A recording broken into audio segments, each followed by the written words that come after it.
Now we have audio. Hello, people. Yes, hello. You can hear us, but you cannot see us until Nor 2 p.m. will you. We have 5 ever. minutes till you see us. Is that right? So for you people on the replay, you are not liking this. Yeah, we should probably just let them see us. So Trilogy Challenge weekend is on its second weekend. Yeah. Here's the players pack. Ooh, what's up? Ooh. So I went out and played a Trilogy Challenge out at the New Life Christian Church here in Emporia, Kansas. And I must say, I still like the Vandal, and I'm digging the Gatekeeper. Has anybody You're throwing both of those well. Yeah, is anybody on watching? I know we have about 60 people. Anybody on here play their Trilogy Challenge in their area yet? I played a Trilogy Challenge. Oh, yes, you did. I, however, did not win anything in the winner's pack. Rude. As you can see from here. Dang. We've got some. Is that a soldier cooler or just a regular cooler? I think that's a a regular soldier. I think it's just a regular soldier. I'm not 100% on that. So these are the prize packs as well. So Joseph said Trilogy Challenge 1 of 2 last week. Y'all didn't tell me the Vandal would push 400. That thing is sweet and has a ton of glide. Yeah, it's you can really put it out there. I didn't mess around with my protos very much because it was so very cold outside. I threw them a couple of times. But yeah, even into some wind, I was getting them out there. I probably didn't throw one 400 during the challenge, but I mean probably 380 or so without really like hitting it super hard. So yeah, it's got great glide. I think you guys are gonna like it. Trips overlapping. That's terrible, William. You shared ours on the DDFU page. Yes, I did, Yelty. Thank you so much for sending that in. Oh, we got Euro technology in the chat. What are the prizes, Tom? I will show you the prizes again. Here you go. Oops, I will not. So we've got assorted discs, a Trilogy Challenge Champion specific stamp disc, some cadets, and a soldier bag. Gateway reminded me of a lot like my verdict. Barry, I would have to agree with you on that. The Gateway did make me think of my verdict. In matter of fact, the Gateway. The Gatekeeper.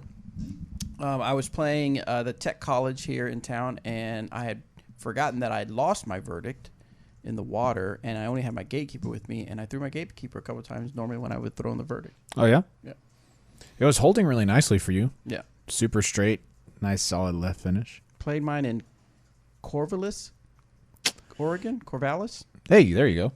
At Williamate Park. Willamette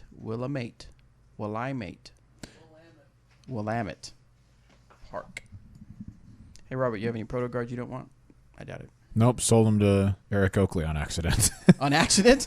I listed them on auction, or I listed one on auction, and freaking Eric started bidding on it. And I was like, don't buy this. Like, I have another one I'll just send to you, like, whatever. And then he ended up winning, so he paid me for it, so I sent him both of them. That's hilarious. Come on, Eric. The VIP Gatekeeper is more stable as the tournament Gatekeeper. It is a bit more stable. That's true. what we find typically true when you do the VIP versus tournament plastic, the Lucid versus Fusion, the VIP versus TP. No, the Gold Line and Opto? There you go. I missed them. Sorry. Opto and Gold Line. We find that for the most part, now that doesn't obviously happen for every single disc, but for the most part. When are we getting a Bobby Brown Fundraiser Euro Technology disc? Well, actually, we were talking about fundraiser discs and ways of. I actually have a collection of discs I have at home that I probably have 3 bins worth of disc I'll probably never throw that aren't really they aren't collector's items. They're just discs that I've either purchased or have been given over the years. Again, they're not collectors, but I'm thinking about putting them on auction sites just to kind of get some extra cash. While we're on the topic, I have a question. So I've never made fundraiser discs for myself before, ever. So question to the YouTube audience, what do you look for whenever you buy fundraiser discs from people or to support people? Do you look for a cool stamp? Is it the mold? Does it matter? Like even if it's a crappy stamp but you like the person, would you buy it anyway? Yeah, I'm just trying to feel it out. Because I wanted to, if I end up making them, I want to make sure that, get stuff that people would want, but I don't want to end up with, a bunch of extras that I just have to throw now, I guess, my bag. So anyway, let me know in the comments. Bobby, I'd love to hear what you think. Bike photos are awesome. Oh, thanks, Joe. You must be following my Instagram or my Facebook. We just had another. Let's see, Emporia has 2 really big events that happen here in town. One of them, of course, you guys know as disc golfers, the Glass One Open. But if you know anything about us and following Emporia, Kansas, and us talking about things that happen, the other one is the Dirty Kansas.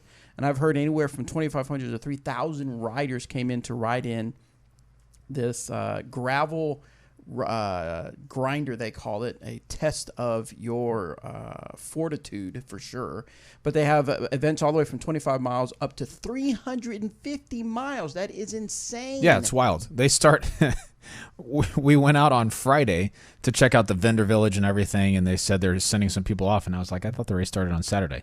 No, the 350-mile people go off Friday afternoon. Yes. And they ride for usually over 24 hours. Yes. Or right around 24 hours. It's amazing. I was out golfing with Kevin, and he told me one of his friends fell asleep on her bike. Talk about just Isn't being that in crazy? cruise control. Yeah, isn't that nuts? That's nuts. So anyway, so I went out there and took some pictures of the starting line, took some pictures at the checkpoint, and then took some pictures as riders came in, and I've been posting them on my Instagram. You can follow that at Uncle Bobby Jr., Uncle Bobby Jr. But JR. But the JR, Yeah. Don't spell out the Junior.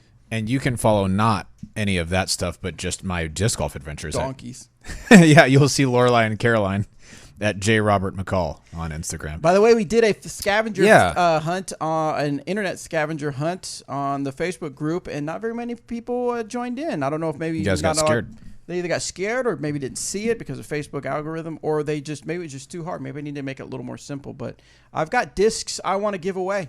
Yeah. And I'm giving away on the Facebook group, so I'm trying to make it fun to do fun ways of doing that. Sweet. Got to earn it just a little bit. Got to earn a little bit. Yeah, well, one of the things, so Bobby put out 6 questions, and I, knew the answer to all but one of them. And the one that I didn't know is what secret talent do I have that I won't do on the show? And I was like, I don't think there's that many secret ones, And a bunch of people said flail dancing to the Ninja Turtles theme, and I just haven't done that in years. But it's also not a secret because I told you about it. So it ended up being singing. I do not want to sing seriously on the show. You'll have to come to church sometime when I'm leading for that. Hey, Dylan, thank you so much for the super chat. Nice. So Facebook is for chumps. Well, I don't know what to say about that, Will. There's about 2 billion people on Facebook. And any social media analysis or data or surveys, Facebook is still up there. Even though the demographics are changing, there's a lot more older people on Facebook. You see a lot more younger people on Instagram and Snapchat. Yeah. But we still use it to communicate. Still are on Facebook. Yeah, we still use it to communicate with teams. See, like Danielle says, Facebook is for old people. Yeah, we still use it to communicate with teams and stuff like that. But I have noticed myself kind of trend more toward Instagram lately, for sure. Yeah, Anthony, who won the contest, said prove it. Robert. No, I will not prove it. His name was Justin. I can't remember his last name, but I'm sending out his discs today. Yes. He guessed everyone. He actually guessed all of them except for one. Yeah. And then I said something about I said not something so obscure. What he said, because he was one of the ones that said flailing about flail dancing. Yeah, that's right. And then in his reply, he said something about, I was thinking singing, but I wasn't sure, blah blah blah. And I was like, boom, you got it. That sounds good.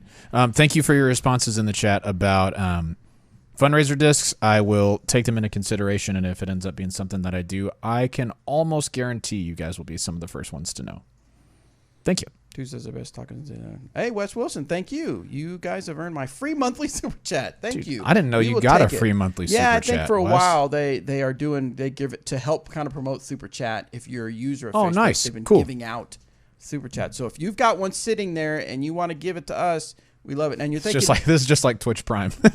Nice. Sweet. If you're like, well, why would I give it to your business? Well, because we use some of that money for equipment and stuff like that, so that I won't get frustrated and throw out my sound equipment out the door, so we can have nice sound equipment. That's what usually happens. Only 3 MacBooks today. I know. Only 3. I've got one running the show. I've got one running the questions and stuff like that. If you're a YouTube Premier member, you get one free $2. Nice. Do you do YouTube Premium? Yes, I do. Okay. What is it a month? It is $12.99, I think. So that's for no ads. That's no ads. Now the biggest feature for me is the downloads. So if you're traveling, you can download videos. Right. I didn't know that. That's cool. So when we're traveling, I download a lot of the people that I follow. I download a lot of their videos so I can watch it and not have to worry about using up cell. Sweet. That's cool. I didn't know that at all. Yeah. That would save me a lot on trips and things like that. Yes. There's another benefit. There's no ads, downloads, and there's another one. Oh, you can play. It can play while you close it. Oh, okay, yeah, I see that. Like when I'll close it and come right back to it, it'll be like, hey, you wish your videos kept playing? Yeah. Yes, but leave me alone. Right. Dan says he donated for my hair, not new equipment. Oh, okay. Then we'll make sure we allocate that toward his hair. Those two $1 bills. Hey, thanks, Keith. I appreciate that. Hey. Those two $1 bills straight to the Hair Care Foundation. Now, did you find the replacement? I do. I have a good one. But a permanent solution. It's a permanent solution. All right. Yeah, my boy Carlos hooked it up. It's called Maverick from Paul Mitchell, and the one that I use is called it's like hair paste or something like that. It's like a medium hold, low shine, because I'm not trying to do the pomade thing. I've heard people talk about that, but then you really are a Dapper Dan man when you're just super shiny hair. But yeah, it's been great, and I still miss casual hair clay. I still have a picture of me holding it lovingly, but this is going to work for now. We've got Anthony Madrid. Anthony, how dare you? He has a request. This is queued up. Here's your request. Hey, Cool Daddy Slick Breeze. There you go. Dang it, man. That was for you, Anthony. Let's see. I'm a noob, and I've been doing stand still drive with lower speed disc, only 9 or less. Wondering about when and how do I start to incorporate the X step, and when I should put high speeds into my bag. I would say when you're fairly comfortable with the standstill. I don't know that you can put an X step in too soon. Now, that's in comparison to when you should pick up high speed discs. When you start getting some really good distance with that speed 9, and you feel like that you're able to get a disc to, I don't want to say stand up, but if fly fully. There you go, full flight out of a speed 9 disc, then you might try a 10 or 11 or something. Maybe jump up to an 11. I would integrate the X step first. If you're comfortable, if you're comfortable with that speed 9, mess around with an X step, see what that looks like, and then after you get a little bit more distance out of that, check out speed 10 and 11. Quick shout out to J Marculitis Jr. and Ace Run Productions dropping super chats. Thank you, Ace Run Productions. Thank you guys so much. Quick little plug. I hope I'm not putting Ace Run on the spot, but we did send Ace Run Productions some discs so they can try out some reviews. So hopefully if that turns out well, you might see more disc reviews from Ace Run Productions. Dude, Ace Run Productions was all over the super chat during GBO live coverage. Yeah, going nuts, like dropping a couple $100 a day sometimes. Whoa, killing the game. So respect to you, Ace Run. Thank you so much for all that you do. Yep. All right, so that's it. Okay, so if you're watching on YouTube, remember what we like to do is we answer the questions sent into the Disc Golf Answer Man, and then after the regular podcast, we will get back to y'all's questions. So if you guys have any questions, save them. If you have a question for us, obviously chat amongst yourselves in the chat. But if you have anything you want us to answer or us to discuss, save it for the end of the show. We'll queue you up and let you know. But right now, we're going to get the show started. Let's.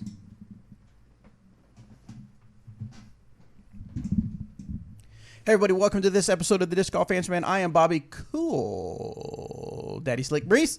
That's a good one. I have with me Robert. Lots of vocal fry at the bottom of that one. KC Wide Open. Hey, what's up? McCall. What's up?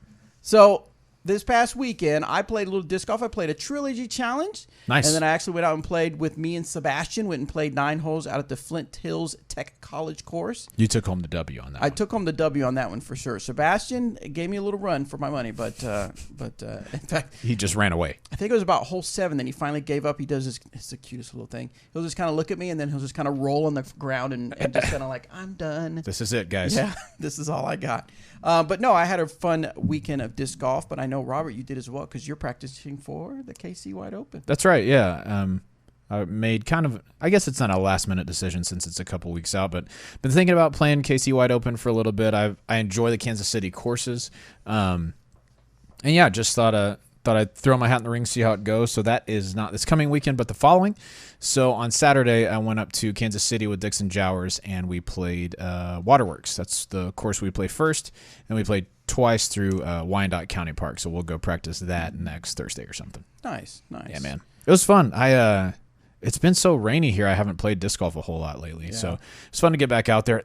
I always forget until I get there, but that course is so hilly, like just so much elevation. So as a result, I told Dixon, "Hey, I'm going to be back in the gym in the morning now that we have a little bit more regular schedule, but like I'm gonna be on the treadmill. You have to incline." And so I've been doing that the last few days and feeling pretty solid. Yeah. I mean, that's such an important part. And I notice it, and I'm not even playing disc golf, but I'm just walking around taking photographs. But whenever I'm in the gym and I'm doing a regular running and walking and lifting weights, you feel a difference. You feel, you feel like your stamina is so much better. Right. That's such an important part. For a lot of you people, when they ask, what are the things I need to do to become pro or to go pro or to be better? That's one of the things. Mm-hmm. It's you have to have endurance. You have to have the stamina because you're going to be out there for 18 holes, sometimes 2 rounds a day. Right. And for me, it was like, we were playing pretty quickly. In fact, we had Dixon posted about it on his Facebook page, but we had 3 guys in front of us that wouldn't let us play through, defiantly, which was a little mean. But whatever. So anyway, by the time we got through, we were just blazing through holes, just tee shot, walk, putt, go, right? So up and down those hills, like I know I'm going to play a little bit slower than that in the tournament, but the way that I felt on like 16, you've walked down the long hill of, I think it's 13 is the long uphill and then 14 is the long downhill, and we got to right before hole 18, which is the last big uphill shot, and I was wiped, and I was like, dude, this can't be. Even though we're playing fast, I don't want to feel this way. So, yeah, I've been getting back at it a little bit. Nice. Now, funny story. There we have Cottonwood Falls, Swope. They call it Swope here. Swope Park. It's about a little over 20-minute drive, right? Mm-hmm. And so we're blessed here in Emporia for sure because we have, already we have the Jones Park. We've got the Country Club. We've got Hammond, Flint Hills Tech College, Peter Pan. And then within a 20-minute radius, we've got about 2 or 3 more courses. And then another 25, you got another. Anyway, we have a lot of courses to choose from. But Cottonwood Falls is, so for some reason, I always talk myself out of going because I'm like, I don't want to drive. I'll just go play Jones. Right. This Sunday, I said, I'm going to go out there and play. Nice. I'm going to take Sebastian out there and play. Yeah, you are. I get there. There's an event going on. Can we get a rip in the chat, please? That's unfortunate. Like, what the heck? The day I decided to drive out there, there's an event. And so, of course, I drive back, 40 minutes gone. So I ended up playing just the 9 holes at Tech College. So anyway, still a good day of disc golf. Yeah. But it could have been more disc golf if you didn't have to drive 50 minutes round trip. This is true. I probably would have played 18 holes, or I would have played all 18 at the place if I'd done that. So, anyway, guys. Okay, so let's get to the meat of the matter. The questions for the Disc Golf Answer. Remember, guys, as always, you can go to discgolfanswerman.com. Submit your disc golf questions. We will get it on the air. We have a slew of questions sent in and speak pipe questions. But first, we're going to go to our Google form. This one's from Trevor. Have you ever played glow disc golf? I've been investing in the gear slowly because I work 30 hours a week in addition to finishing my master's degree. Nice. The idea of being able to play at night seems like fun. Would love to hear your experiences. Have you played much glow golf? I have not.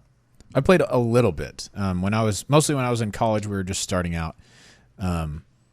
Before we had glow discs, we would just take like one of those million candle power like spotlights with us. Yeah. And then just stand behind the person while they're throwing and then try and track it. And my second ace was at night like that. Oh, wow. Yeah. With the putter, I just, me and my buddies were just talking trash to one another as per usual. We got up to this hole. I was like, let me show y'all how to throw this. And I threw my putter. Everyone else was throwing driver. I wasn't really even good at the time. We were just like, hey, I'm going to try this out. And we tracked it with that spotlight into the basket, and we flipped. It was awesome. Wow. But otherwise, glow golf is really fun. Be prepared to look for your disc a little bit longer if you're playing more of a wooded course or something like that. I prefer playing more open courses at night, just so it's easier to keep track of everything. But yeah, it was cool. It was fun. All right, next one comes from Rodney. Hello, Disc Golf Answer fan. Rodney from Michigan here with a question about recovery between rounds. I'll be playing my first 3-round A tier this June, the CCR Open. The Creedence Clearwater Revival Open? I think so. Is it? They're sponsoring events now? Nice. And would like to know what your Saturday nights look like. Does it depend on how Saturday went?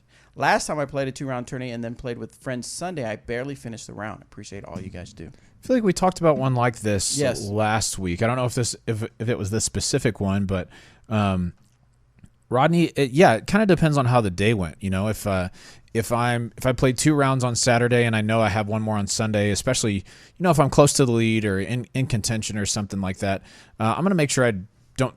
Regardless, I'm gonna make sure I don't stay out too late or get into too much stuff. I just like to kind of relax, eat dinner, hang with the people that I'm at the tournament with, or if I'm not, just go back to the hotel or host home or whatever, and just kind of hang out a little bit. I want to make sure that I'm well rested before the next day.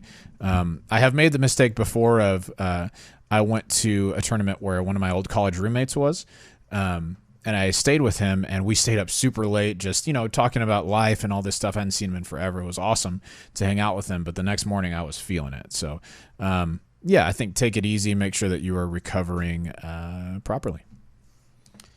And this is kind of what we talked about before we started recording for the podcast, is the stamina. Yeah. I mean, you've got to train yourself to have that endurance to last through the 2 rounds and then be ready for the next day. Yep. So...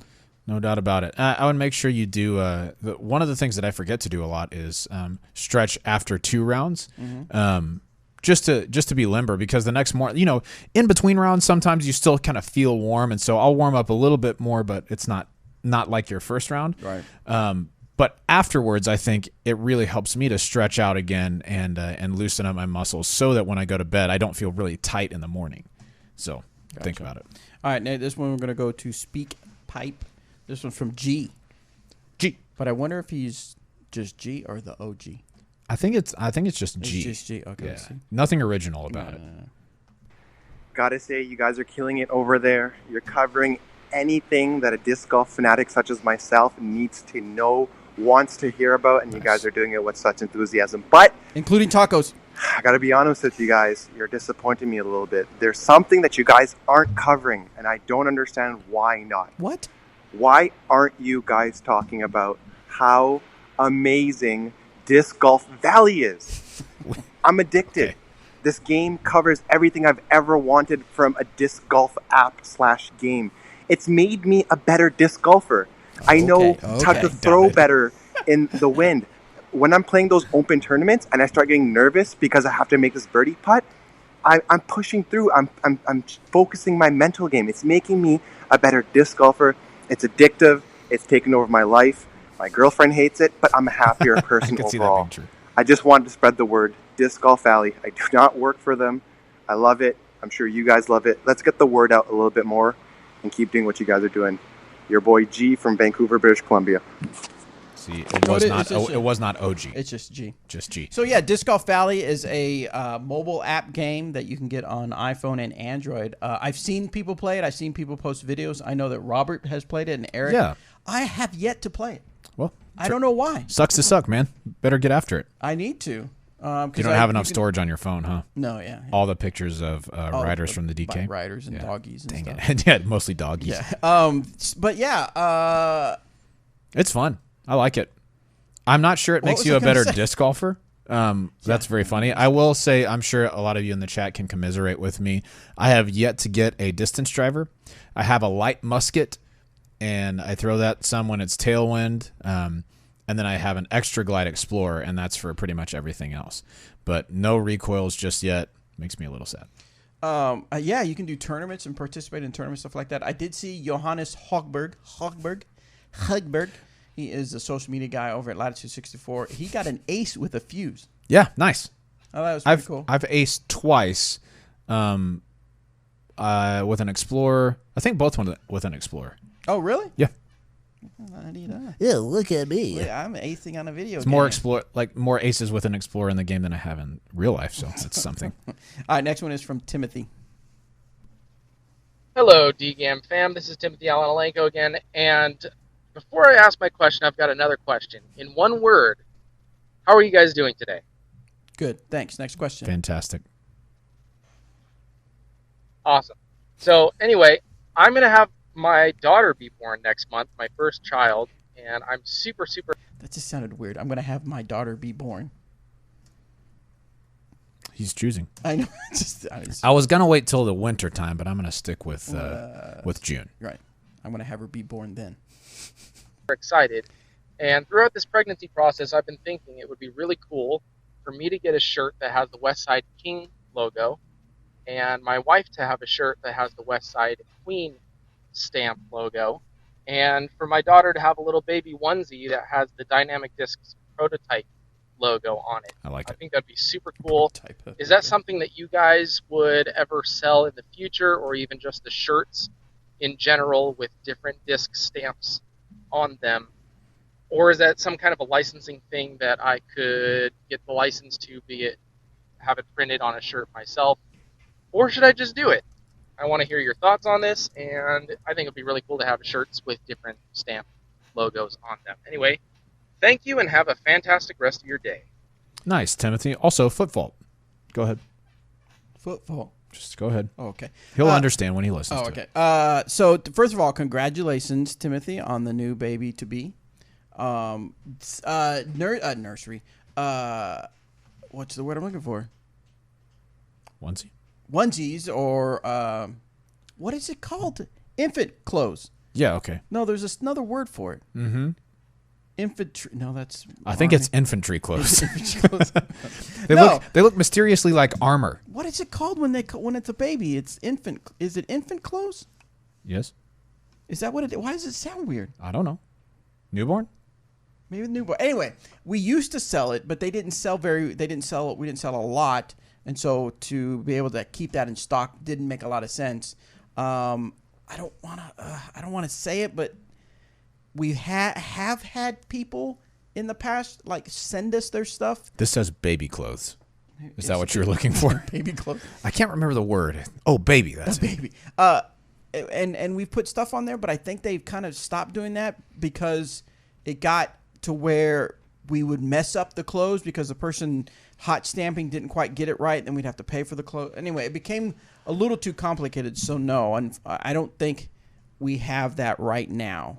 I don't think we have anything for babies right now in stock because I think it's like every now and then they do it, but I don't think we have anything on there. So I know that's not we have talked about making the like disc character T-shirts like we have in years past. You know, there was a Shield one and stuff like that. I don't know where the progress is on that right now. But. Right, but I don't think they'd be in the youth sizes or baby clothes. No. Oh. He was asking for him one that says West Side King, his wife one, West Side Queen, and then the prototype. Yeah, so sorry, Timothy. Now, as far as you putting it on T-shirts yourself, you're asking the wrong person because I am very much into copyright stuff, and there is a licensing thing for you to do that. And it gets really complicated. Now, I know people do it, and I know, yes, you could go out and do it, and I'm not like we're going to be the copyright police, but I'll do it for you. There's, yeah. Ugh. All right, so he sent another one. Should we just go ahead and hop into his next one? Yes. How's it going, DGAM fam? This is Timothy Alalenko with Team Fake PDGA, and my question is for you today. Who is the fake PDGA? Oh, I don't know. But he made fun of something I posted, so I don't like him anymore. Yeah, he did. What a butthead. He critiqued something I posted. Yeah, so and I'm done. I'm fake PDGA. Yeah, and then you're watching fake PDGA, you're dead to me. Yeah, and then one time that they posted something about the Raider and it being like the Destroyer and the Kong and all that. And so we're mad. We're done. That's not true. I don't spread it. Tell him if you know who the fake PDGA is. You tell him. Tell him Bobby Cool Daddy Slick Breeze said we're over. I'm going to say this right now, though, in all seriousness, as much seriousness as there can be about this topic. Fake PDGA is probably my favorite parody PDGA thing. Like, PDGA Rodman is whatever, and then, you've got people like Murder Mike making memes and stuff like that. I think fake PDGA is very funny. I do not know who it is. If I did, I definitely would not tell all of you guys. No, I didn't know. I never knew. I used to think it was funny, but I didn't anymore. Because they made fun of you? Because they made fun of me. How dare they? How dare they? Okay, anyway, go ahead. All right, so moving on. Let's move on. So disc golf match play is happening. Well, it's not happening yet. The championship is happening this. I'm gonna start all over. Let's run that back. Disc golf match play singles. The championship is happening here in Emporia, Kansas, on June 27th, 28th, and 29th. Let's try that again. June 20th through the 23rd. June 20th through the 23rd. Yep. There's something else going on that it's messy. Oh, the Piney Woods Open.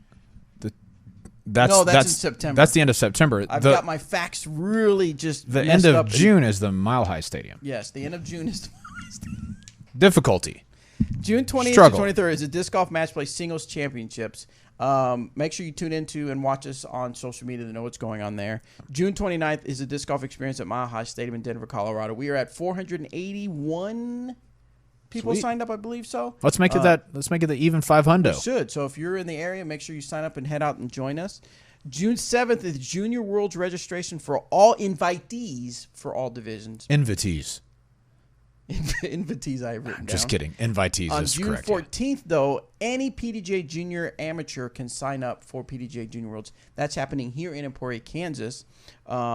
July 11th through the 14th is when that's taking place. And so make sure you get your kiddo signed up and come out to Emporia, Kansas and join. It was a blast last year. Yes, it was a good time. Awesome. According to Doug, who is our event coordinator, we are doing really well on registration. So This should be a really good time. So anyway, just wanted to remind you guys about some events coming up. Oh, and then, of course, do I mention that down here? Let me make sure. I think you went past it.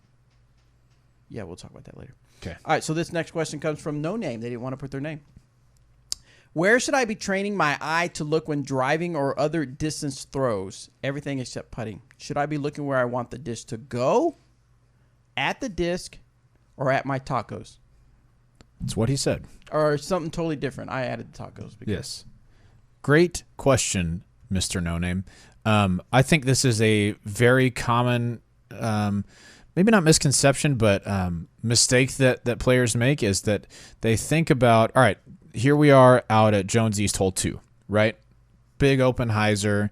You're throwing it over some trees. And I think a lot of people think that if they look at where they're trying to land the disc, that's where their eyes should go. And I think that is incorrect. I think the best place for you to look is at the apex of the throw that you're throwing. So if you're throwing a big hyzer, on a hole like that, you're probably going to be looking up at a tree that's kind of to your right, maybe pick out a leaf, or if that's too low, maybe a bit in the clouds or something like that. But that's where you want to look because that's your aiming point, right?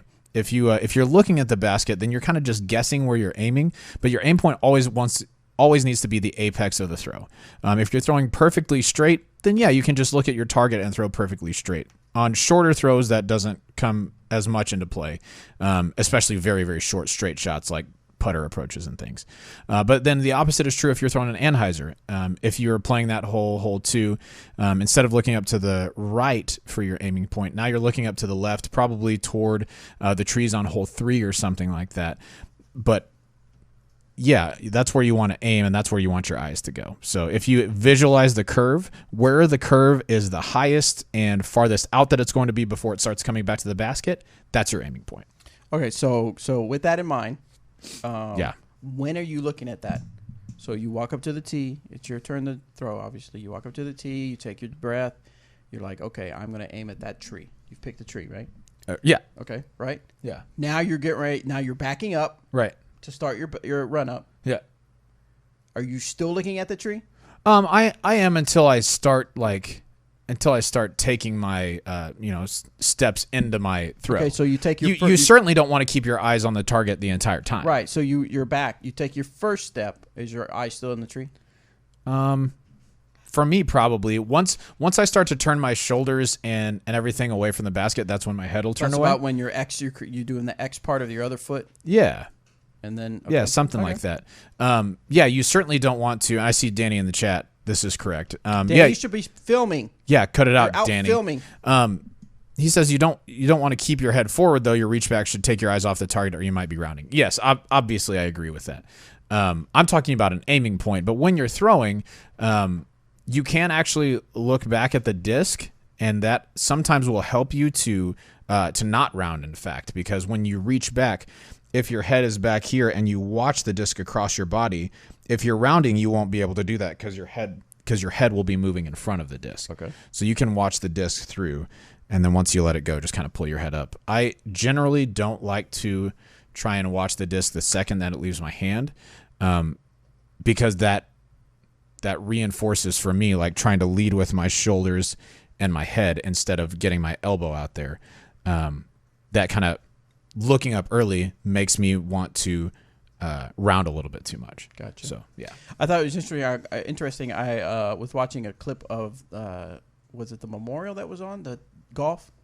Yeah, that's right. Was that on this past weekend? Okay, so Phil Mickelson had 2 drivers in his bag, one for cute little cuts and one to hit bombs. Really? The internet went crazy over that. They thought that was awesome. I don't know who it was, but anyway, there was a guy hitting, and the commentators were commenting on the fact that the discipline he had, that he was because I always knew when you hit, you keep your eye on the ball. Yes, that's right. But even after he hit, they said the discipline of him continually to keep his head down, even as his swing went up, even after he hit the ball, right? And his swing went up, and then they said like the discipline to wait to watch for the ball once he completed the I'm assuming the follow through. Yeah, in golf, it is really crazy to watch, and that's like as an extremely amateur, will never be anything more than an amateur golfer. That's something that's hard to keep in mind. Like you can watch the ball until right when you clip it, and then pick your head up, but a lot of times that's pulling your body out of the motion that it's supposed to be in. And so one of the things that I've noticed watching professional golfers is how much their head is down over the ball until they're all the way through. And a lot of times the rule that they'll say is they want their back shoulder to pick their head up. So staring at the ball, and you can kind of do that with disc golf too. I heard Will Schustrick one time say, pull your head up early to watch your disc go out of bounds. Right. So in disc golf, I think of it like when I'm pulling through, I want to keep my head down until my left shoulder kind of brings my head up so that my body stays in the throw the entire time. I thought that was great question. Yeah. All right. This next one was from Robert Dunder Mifflin. No, just Robert Dunder. Hello. Hey, I'm Robert Dunder. Hey, I'm Robert Mifflin. Hello, disc golf fans, man. I have some ace run events coming up where you get points for aces and metal hits for 100 feet. From 100 feet. What discs and nose angles would you use? For example, a putter hyzer nose up or a driver low straight nose down? I'm probably throwing a putter from 100 feet just so you don't have any extra movement. My probably a little bit nose up just so it's rising toward the basket. You never want to be short on a shot like that.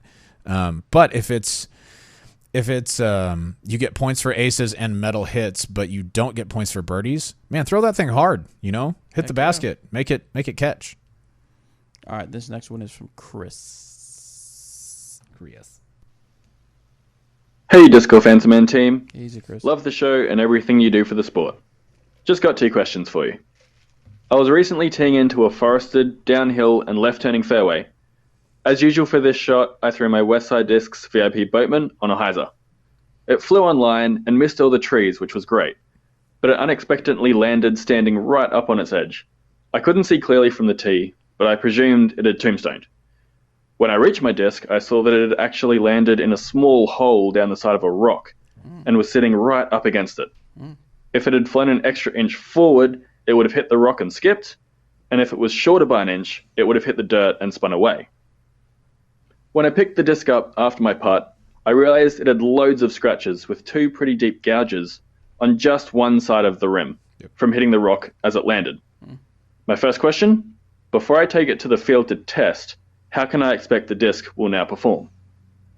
And my second question, what is the strangest lie you've encountered after a drive? Cheers, guys. I appreciate everything you do. Sweet. So what can you expect with a gouge? Yeah, I mean, in general, anytime you all right, so the disc is designed to fly whole, right?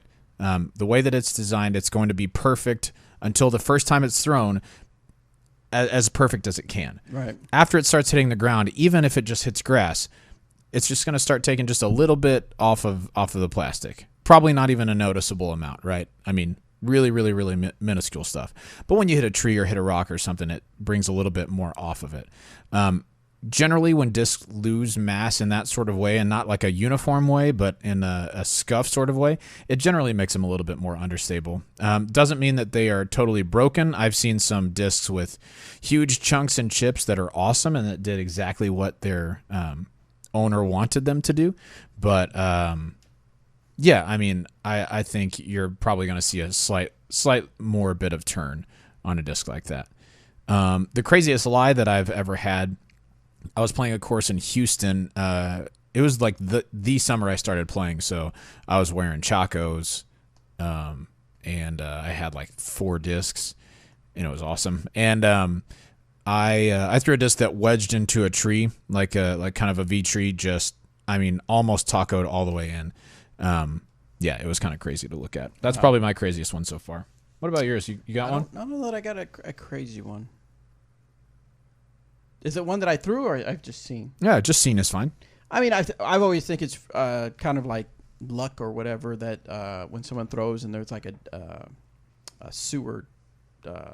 Oh yeah, in one of our things with Paige Bjerkes, she drain or yeah.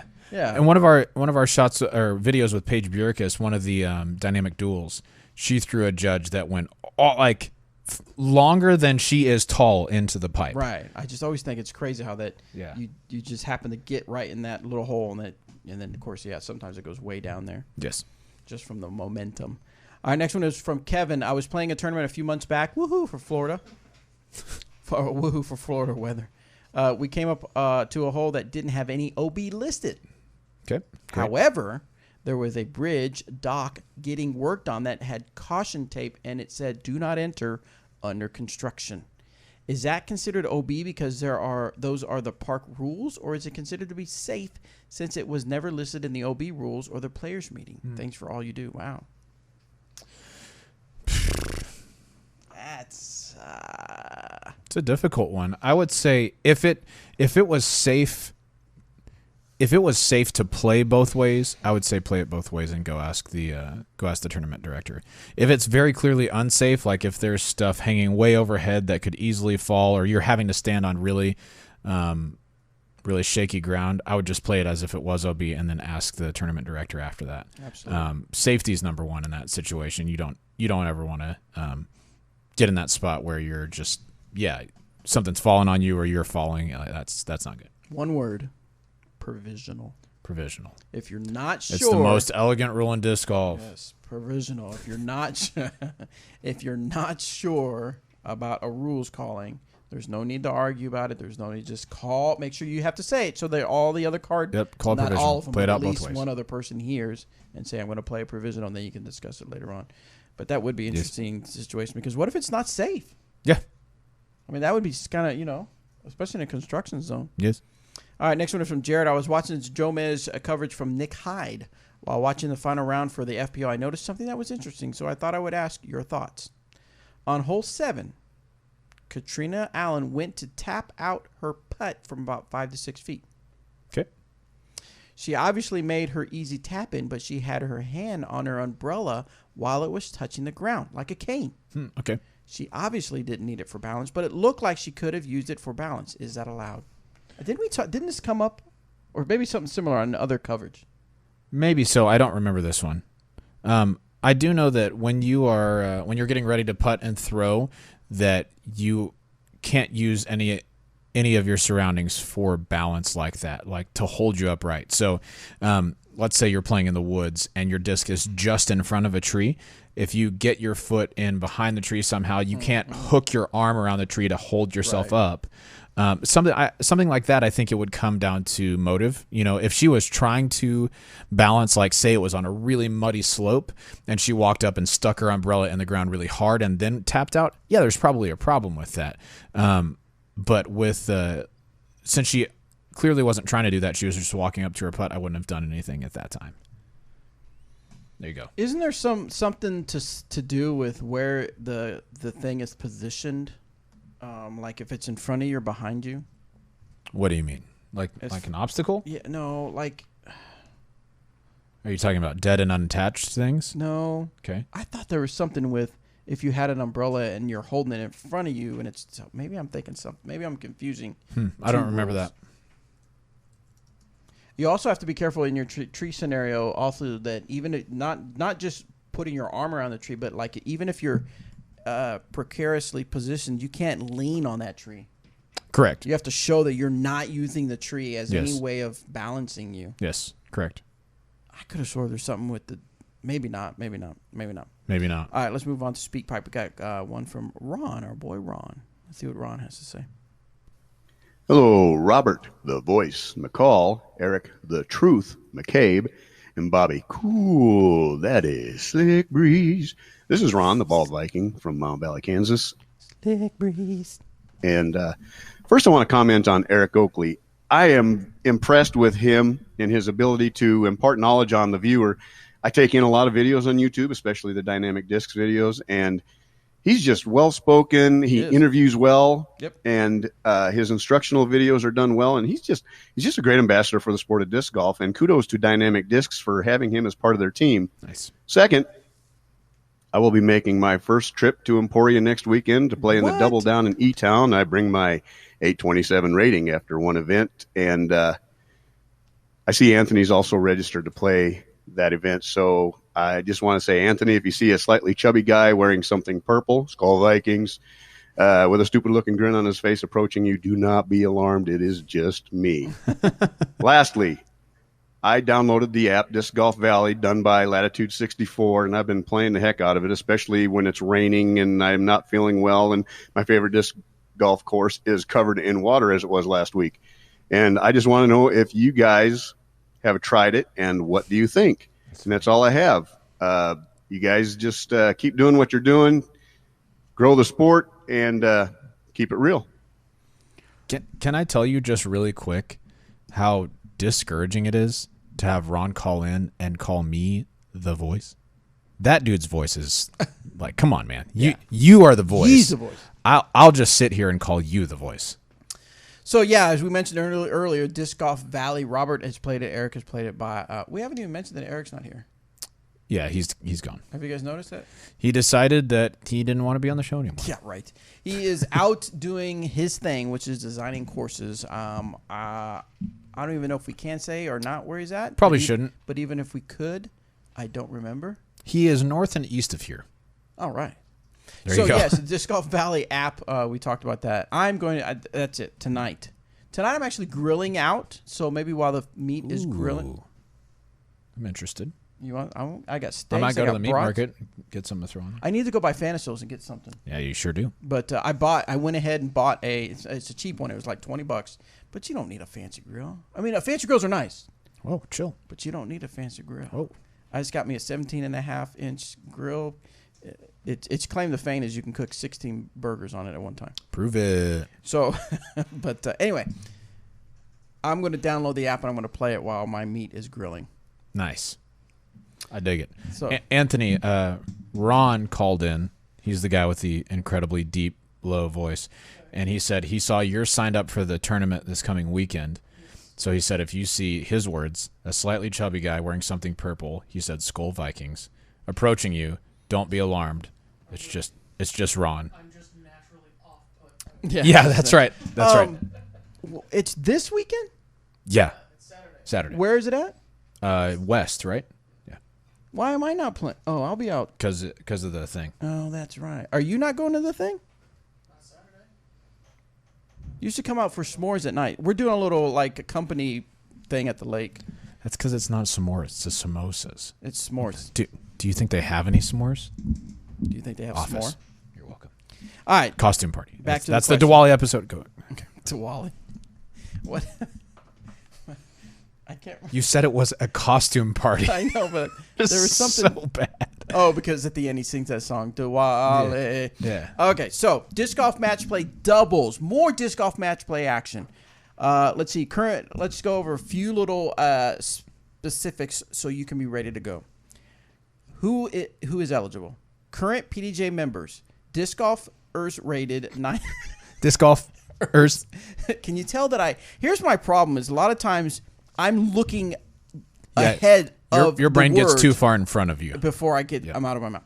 Disc golfers rated 969 or below as of July 1st, 2019. New members who do not have a current PDJ rating are eligible to compete. or non-current PDJ members, disc golfers who have never been rated 970 or above, or non-PDJ members, disc golfers who are not current PDJ members are so new to the PGA that they do not have a rating are eligible to play in the event. So sweet. That's kind of who's eligible. Now, let's look at when. Local qualifying brackets will be played from July to August 2019, and the championships will be September 27th through 29th. Local doubles qualifier match play brackets will be held throughout the United States and Canada, and that's for the dates of July through August of 2019. So a lot of exciting stuff coming up. The big deal is that, or one of the big deals, is that the discs that the players get. Ooh, yeah. Do you remember what they are? This be good. They are Biofusion Raiders. The Raider. A lot of people are loving the Raiders, and of course they want to see what it flies like in the Biofusion. So a lot of people that think that the Raiders are just a tad bit too overstable for them probably will enjoy the Biofusion because that beats in a little bit more and tends to be a little less, well, I don't want to say less stable, but in comparison to the overstable. Yeah, compared to the Fusion ones, that's probably right. Yeah. So you get that, and then you also get a Pioneer.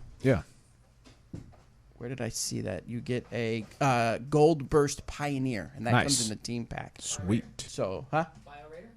Yes. Yes, just mentioned that. Yep. So Sweet. you get a Raider and a Pioneer in the doubles brackets, the doubles competition. So make sure you go to discgolfmatchplay.com to get more information. Yeah, you're going to want to check that out.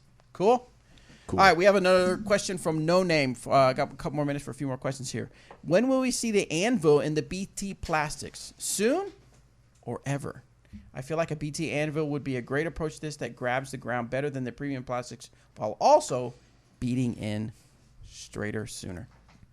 In general, we don't do a whole lot of more baseline mid-ranges. I know that one of the fan favorites was the Soft Justice that we came out with a little while ago. So I guess it's possible that the anvil could be running that at some point, but to my knowledge, it's not on the schedule as we speak. Yeah, I don't think. I mean, I've seen the Suspect in a base plastic. I've seen the Truth in a base plastic. Mm-hmm. I don't Verdict, know. EMAC. Verdict, yeah. Yep. There were Warships that I saw in, I think, in base plastics, but I don't remember seeing a whole lot of other stuff. Yeah. So, all right. Trey wants to know if a disc hits a tree in the woods, does it make a sound? No. If a disc hits a tree branch and breaks into two perfect halves, which half do you play from? Well, you know that the rule is if a disc hits a tree and breaks, and breaks, then you play from the largest part. So I guess if it was two perfect halves, I guess your group would just decide which one was slightly bigger than the other. I mean, let's think this through logically. It's never going to break perfectly in half, right? Yeah, probably not. I mean, somehow it's one of the unless you sawed it, right? But even then, well, now, sometimes whatever, I do. Man. When I throw, I think I sawed it off. And then it breaks perfectly in half, right? And you're like, which do I play? But no, yeah. So it's assuming that we are based in reality. Mm-hmm. I'm not picking on you, Trey. I'm just saying that more than likely there's going to be a piece that's going to be slightly bigger. Yep. And that's the piece you use. Next question is from Shay Stevens. Hello, Disc Golf Answer Man crew. I have questions for Upshots. While laying up short is sometimes preferable, I'm having a lot of trouble landing upshots 10 to 15 feet past the basket. I feel like I have some good chances to safely run upshots, but can't seem to seize the opportunity and end up short. Do you have any tips for giving upshots a chance to go in? Also, go Bobby, beat Tony. Ooh, sucker. Team Bobby. What? Of course, he's playing an event. I'm not. Yeah, I was gonna say, who's got a chance to move up now? Dang it. Sorry, bro. Okay. While running upshots, it really depends on how far of an upshot you're talking about here, Shay. If this is, like an 80 or 90 foot upshot, I don't really have a great tip for you. I mean, I usually would jump putt those, and most of the time I come up short. That's a really long jump putt. But if an upshot was like, 130 to 150 feet, I would prefer to just put it close to the basket. Yes, maybe you run it in one out of every 40 or 50 times or something like that. But probably more than that, you run it too far past the basket and don't make your putt on the way back. And so on upshots, I'm generally not very aggressive. If you were going to be sort of aggressive, I think you'd want to look at somebody like Greg Barsby, who throws those in pretty frequently.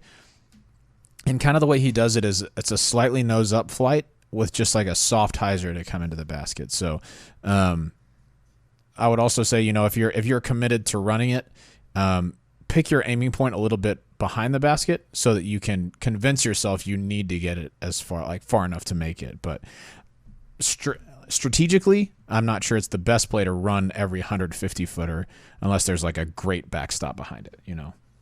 I don't know, man. That's a tough one. All right, we got 2 more questions from Speak Pipe. Let's bust through them. Oh, yeah. I was thinking of the Kool-Aid Man. Kool-Aid Man. Oh, yeah. What's up, D-Gam fam? Bobby Cool Daddy, Slick Breeze, Eric, don't handle your truth too much or you're going to go blind, McCabe, and Robert, the hair and the voice, McCall. What's up? Got 2 questions for you. First one is going to be a disc recommendation. I throw AVR P&As, and I've heard that the Warden would be a great DD counterpart to that. I was going to see what you guys would recommend as far as a V-Rock. Not sure if the EMAC Truth or even the regular Truth might be too overstable. I'd like to see what you guys would recommend. Second question is, I've never thrown a V-Rock. I also haven't thrown a V-Rock, but from what I understand, it's a little bit straighter than just a normal rock. So the 2 discs that you mentioned, I think would be probably pretty good shots at a similar flight. It's not going to be a similar feel. But the EMAC Truth and the Truth, the original Truth, probably between those you'll find something relatively close. I have a group of friends that play casual with to the point where they allow themselves to have mulligans and walk OB shots back out to the fairway. When I play with them and I play PDGA rules and I hit all the lines I'm trying to hit, I get a really good lead on them to the point where I've had them quit on me before because they said there's no way that they can catch up to me and it's not fun for them. My question is, should I keep playing with these people? Because I am trying to progress as much as I can for a personal goal. I noticed that when we shoot the same course, I can shoot 4 to 6 strokes less when I'm by myself than when I am with them because I do tend to sandbag a little bit to appease them. Maybe I should take the time when I'm playing with them to try to hit lines I would never even attempt during tournament play. I do play in a league. I have many every Tuesday. Thanks, guys, and keep it real. Oh, that was weird at the end. It got kind of low. Not sure what happened with the sound there, but I enjoy playing with people of all skill levels, right? Especially if they're friends of mine. If we're going out to play, like, I don't think it's worth sandbagging to make them feel better because that kind of sucks, right? Like, I'm not going to intentionally miss putts or miss shots, especially if I'm trying to improve. I can do that all by myself. Right. I don't have to try. As far as not playing with them goes, I mean, I guess you could find different people to play with or just go play rounds on your own, but that kind of sucks. So I think I would just talk to your friends about, you know, even if I am tell them to get better. Well, yeah. First of all, tell them to get good because that's what they need to do. No, just tell them, like, you know, we're not really out here competing necessarily. I'm just out here to have a good time. If I shoot a good score, that's cool. If not, whatever. But if that was the case, then I would have never played with people better than me. You know, like if I got so frustrated that I quit when I got smoked by a bunch of strokes, then they're never, like, I would have never improved, and your friends are never really going to improve that much. So, man, I don't know. I think make it less competitive and just make it more fun, and maybe that would help some. But if you're trying to improve, yeah, you probably need to play with people who are a little bit better than you, or even just practice on your own a lot. I mean, that's just kind of one of those things that are a pretty staple thing, that if you want to get better, you have to play with people that are better than you. Even if even in the personal world, if you want to hang out with people that are smarter than you, so that you can learn from them. Yeah, which is why Bobby spends lots of time with me. Yeah, I spend no time. Multiple times. That's not true. But yeah, it's like I mean, if they're good buds that you like to play with because you have a good time, then I would say keep playing with them. But maybe it's different what your intentions is. If it's a Saturday, you're like, okay, I really want to practice. I want to get some things honed in and stuff like that. I want to find a group of guys that I can play with that will kind of push me. Right. But if it's like, man, it's just a beautiful day out. I'm ready to unwind. I want to get some disc golf out there. I want to throw some plastic, maybe practice a little bit, then grab those guys and play. Mm-hmm. It's not like you can. It's not. I wouldn't say strictly just say, okay, guys, we're done. We're cut off. You're not my disc golf friends anymore. I will say if I'm getting ready for a tournament, say we're going to Kansas City, like I was doing this weekend to get ready for Kansas City Wide Open, I'm probably not going to take a first timer out with me at that point because we're doing tournament practice, right? So I want to throw competitive shots, take my time on putts, kind of think my way around the course. Whereas if you're playing with a newer person who's someone who's not quite as good, maybe you're having to kind of bring them along, talk them through the course, give them an idea of what disc to throw and things like that. I am happy to do that when it's not tournament prep time, right? When we're just going out to enjoy ourselves. So yeah, like you said, I wouldn't say we're never going to play together again. But if you're getting ready for a tournament or if you're really trying to use that round to improve, yeah, play with some better people who are better than you, or even spend time working on that by yourself. All right, here we go. This one's from Speed. Oh, I just realized this is the number. I don't know if the numbering is right, but this says this is number 761. Oh no, that doesn't make sense because this says 678. No, that would make sense because those are from a long time ago. This is the 761st question sent in to SpeakPipe? No way. Yeah. That's a lot of questions. All right, here we go. Number 761. Hey guys, choosing to be anonymous because it's a bit of a delicate subject. We have disclaimer. The nearby A tier where the TD is pretty sexist. Recently, he said that 2 FPO players tied for the lead should mud wrestle instead of having a playoff. Oh, no. One of those FPO players is 16. He also tried to shoo some other FPO players off of the stage when they were accepting their winnings instead of letting them give their thanks speeches. Are you kidding me? Is there anything the community can do to take a tournament away from a TD? Thanks. Bro. Is that for real? I mean, it sounds for real. I was trying to figure out if I knew that guy's voice. I don't think I do. Was the mud wrestling like an official thing? Like he officially said it, like as TD, I think this is what happened, or was it like a side joke between him? Not that. I'm not sure it matters. No, I'm not saying that. I don't think he said it in front of a whole bunch of people. I'm sure he just said it in. Either way, in that's jest, inappropriate. But yeah, it still sucks. But was it an official thing or like a side thing? Either way, is there to his question? How do we take a tournament away from? Well. Yeah, you report him to the PDJ. Yeah. That's really the only thing you can do. I mean, unless Did you say it was an A tier? Yeah. Wow. Unless your club is, has a lot of people in it and y'all can band together and say, hey, this sort of behavior is unacceptable and we don't want that sort of look on our tournament, then you might be able to take it away from them. But if not, the only thing you can do is to report it to the PDJ. That really sucks, man. That stinks. That's tough. So... All right, guys. Well, let's see. Yep, that's all the questions we have for this particular episode. Thank you so much for sending in your questions. YouTubers, if you have something, we can kind of talk about it real quick. If you have anything. If not, we'll head on to the after show. I like this idea, Rick. He said, just watch Trilogy Challenge, Disc Golf Answer Man Challenge. Great stuff. Any chance you could do a Ripped Revenge round? That would be sweet, and have Danny and Anthony as well. Yeah, the Ripped Revenge stuff is always really cool. I think people would enjoy seeing us struggle very much because of things imposed by cards. So yeah, I mean, I think that'd be super cool. We could do something like that. I believe we plan on doing more challenges and competitive type stuff. Yeah, with us, challenges of all that. types. So, in the Portland Open, Simon took advantage of the OB rule going back far enough for a big hyzer, but others just took their meter. Just curious why others wouldn't take advantage of that as well. Travis, so I think that's a good rule change for the PDGA, and I think it's one that it's possible that the guys or the competitors, I don't know if it was just guys, the competitors that didn't take their distance farther back, maybe they didn't know the rule, they weren't familiar with it, or they just didn't think it would be advantageous to them at the time.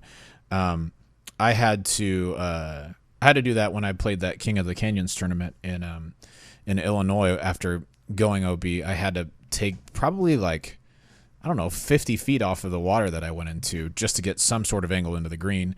But I could have taken as far back as the tee box in a direct line with a basket because I knew the rule. And then because I knew the rule, I was able to get up and down and save a 4, where if I had to have been down by the water, I mean, 5 probably was best case. So, yeah, it may just be that they didn't know the rule, or maybe they didn't think it was advantageous to them at the time. Here's a follow-up on the topic using things to aid in your stance. In wooded courses, there are situations where it's impossible to stand in your lie without your body pushing against the tree. How do you handle that? So the rule is that you can't use things for balance, right? So, say your disc is up against the trunk of a tree. There's no way that you can get into the tree without having a part of your body touch some of the limbs. There's nothing you can do about that. But what you're supposed to do is get in and bother the tree as little as possible, right? So you're not supposed to, back into it so that the limbs bend behind you and then you can throw. In the same way, you're not supposed to get in there just far enough where you can, grab onto something and balance yourself and then throw. So when you're playing in really thick trees, you are going to have some portion of your body that's touching the tree. There's nothing you can do about that. You just can't have that be supporting your body weight, like having you lean up against it. There you go. There you go. All right, guys, so that's it for the podcast. If you're wondering where the after show is, just hang on tight on YouTube. It'll be right here. If you're listening on the audio, this will come to you the very next day. So we release our podcast audio on one day, usually the Wednesday, and then on Thursday morning, you'll have the after show in your podcast app. Cool? Cool. All right, so we're going to take a quick break, and we'll have the after show.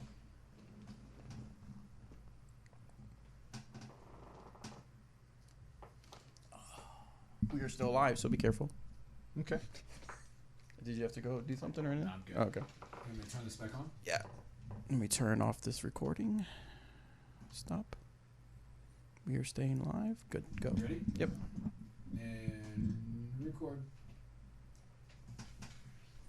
Hey. All right. Hey, we back. Welcome to the after show. I'm sorry. Hold on. Hold on, Bobby. Oh, yeah. Okay, go. Welcome to the after show. That really shows my commitment to the show that I turned on the effect for us. I'm actually pretty proud of you. Just wanted to note that. So on the after show, if this is your first time joining in, this is where we ask. First, we lean back in our chairs. Then we answer some questions that come across on the YouTube chat, and then we talk about just whatever we want to talk about. Let's talk tacos. I haven't had let's tacos. Good taco in a while. Now, dude, the giant taco.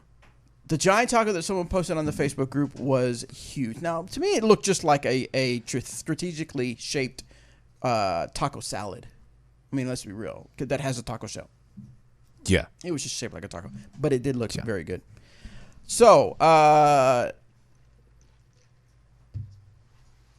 what was I going to say now? Good tacos. So, I did order from Applebee's. I know. They have brisket tacos, and they were okay. But what I did have on Saturday was the Nuns fried tacos. Ooh, they know what the deal is. And they have tortillas that are fried, and then they put meat in there, and then they put, what do they put in there? They put carrots in there, and then they put something else in there, and something else. Sounds awesome. I remember looking at it thinking, I'm going to mention that. First of all, it's one thing, but also other things. It's meat and something different that's not found in your normal taco. Carrots is one of them, but there was something else. Anyway, it's so good. Let's see. Torchies, let's go. I know it's been so long since I've had Torchies. I feel like we just not me. Dixon said they have a Uncle Julio's. Yep. OKC. In Oklahoma City. Yep. I had Torchies going to Texas and coming back from Texas. Obviously, that was fantastic. And then when we were in Kansas City, we went to Chewy's, which was one of my favorite, most nostalgic restaurants in Texas. That's now in Kansas City, so it was great. Question from Chaser: what is the proper way to utilize the infinite line rule after OB? Place your mini a meter in, and then walk back and mark with something else. No, I think you you note where the line is. So I would probably just set like a disc down or my bag down or something. Yeah. Sir, please stand here where my disc went out of bounds. Place something there so that I could have a visual on it, and then back up and place my marker from there. So always mark with your mini, but I don't think you take your I don't think you mark it and then go back and mark it with something else. I think you just put your mini down once, and that's where you're actually going to throw from. Benjamin asked Bobby, any chance you're going to show a couple of the new stamps today? Unfortunately, Benjamin, I don't have any of them with me. We do have them going out on wholesale, and so we far sold out of some they're stuff. doing pretty darn good. So yeah, the Lone Raider did very, very well. Yeah. That's the one with the guy on the horse doing the stuff. The guy on the horse. Yeah, you'll know what I mean when I see it. I love that stamp. I think the artist series is going to be really cool for us. And then we did the same thing with a judge. And we've got a few of those left, from what I understand. Right, but they'll be available retail come June this Friday. Retail. So make sure you are signed up for our newsletter or just follow us on social media to know when those go on sale. Yeah, you're gonna want to check that out. What did you think about Worldwide Developer Conference? We talked about we made some notes about this. So the new MacBook Pro, Mac Pro. That was my biggest takeaway. Remember the first Mac Pro that looked, not the first, but the latest one that came out and looked like a trash can canister? Mm-hmm. That was a joke. It wasn't great. They had... This looks like a freaking Well, I bomb read some casing. articles where they really messed up as far as the cooling. On this one? On the canister one. Right, The trash can looking one. But this new one looks really cool. The big thing, though, that really was like kind of disappointing was the base one is $6,000. So that's a lot. That's just for the CPU. That's not for the keyboard, the mouse, a nice monitor. That is just the computer. Now that's the base. I was talking to Clay, a guy that works here, and he said he read somewhere that if you got every great thing, tricked it out, the new monitor, the stand, and the Mac Pro, you could spend $35,000. Yep. I can think of so many other things I'd rather spend $35,000 on. That's a decent car. Like a pretty good car. Yeah. So, yeah, that's crazy. But I am excited about, now a bunch of you Android people are probably like, I don't really care. But iOS is coming out with dark mode now that you can make all your stuff have black instead of the white background. Interested. Apple sign in, so you don't have to use your real email address. So, like, what happens? When you sign up for an app or you sign up for something, and it says we want your email address. Well, 9 times out of 10, they're going to use your email address to put your name on the list. Yeah, and I don't want to be on any lists. When you use Facebook sign in or you use like Google sign in, again, they're using your information. I don't want them to use my information. But Apple sign in says we have something for you. We will literally give the app or the company a fake email address that we will connect to your real email address, so nice that company can't spam you. Sweet. I still don't want to be spammed either, so I like it. Also, another big thing from WWDC is iTunes is going away. Yeah, can we get a rip in the chat for iTunes? One of my best friends for years and years and years. Yeah, so we go way back. So now they're going to have the segmented, which makes sense because, let's be honest, iTunes just got super bloated. They tried to stuff everything into iTunes. But now you're going to have Apple TV, Apple Music, and Apple Podcasts. So things will be now separated. I mean, like, I already use Apple Music, and I haven't called it iTunes in a long time. It still just hurts. It hurts, man. It hurts from when you used to get onto your friend's computer, plug your iPod into it, and then, like, I get some of your music. I have to get your iTunes sign-in because of the authorized users. Dude, those were the days, I'm actually thinking about going away from Apple. I used to have Spotify. Then I got Beats. Then Beats turned into Apple Music, and I'm kind of thinking about going back to Spotify. Why is that? I don't know. There's just so in Apple Music, it has an option where if you're playing a song, right, and then you want to play, let's say I'm playing this song, right, and then I go to another playlist, and I can hit here. Oh, it does it now. Oh, the force tap? The play next. Yeah. It used to not do that. Yeah, it's a force tap. It did not always do that. It used to say something else. Like, it wouldn't even give you play next option. Yeah, right. maybe I won't move away. Plus, I also think the curated playlists are better on Spotify. Yeah, I can see that being true. Now, having that said, I don't use music on my phone very much. I do a little bit, but not a ton. There you go. Thanks. Thanks for the input. There you go. And then the last thing is iPad's getting its own operating system, which I think is very exciting. But the biggest thing is you'll now be able to put a thumb drive into your iPad Pro. That's pretty sick. That's a long overdue. Is your iPad an iPad Pro? Yes, sir, it is. Look at me. Check me out. I'm cool. I like it. What do I think of walking tacos? I think they should walk over to me and let them eat them. Yeah. Walking tacos, those are, from my understanding, you take a bag of chips, usually Fritos, what I've seen. Oh, those are Indian walking tacos. No offense, but that's what they call them. Don't nobody write in. But they have Fritos, and then they put stuff in there. They put your stuff in there. But walking tacos, my understanding is they take a bag of chips, they open it, and then they put your meat, your cheese, and your sour cream in there. I mean, okay. Yeah, all right. Whatever. What is the best way to beat in a disc aside from just using the disc? You can throw it on the ground or something, but, I mean, that kind of sucks. When I've had to, like, absolutely forced to beat up a disc, I'll put a towel down and throw the disc onto that towel a few times to make it seem like I hit a tree without scuffing the edge of the disc. That's what I've done. Joseph ate a taco while listening to the show. It seemed like the right thing to do. I would agree with you, Joseph. In fact, I think we need to have tacos on the show. Yeah, I'm very interested. Give us a vote, yes or no, if you were to stick around. Would you stick around for the after show if it was just us eating tacos? We ate tacos. Or chips and queso. Doug says Team Tfue or FaZe.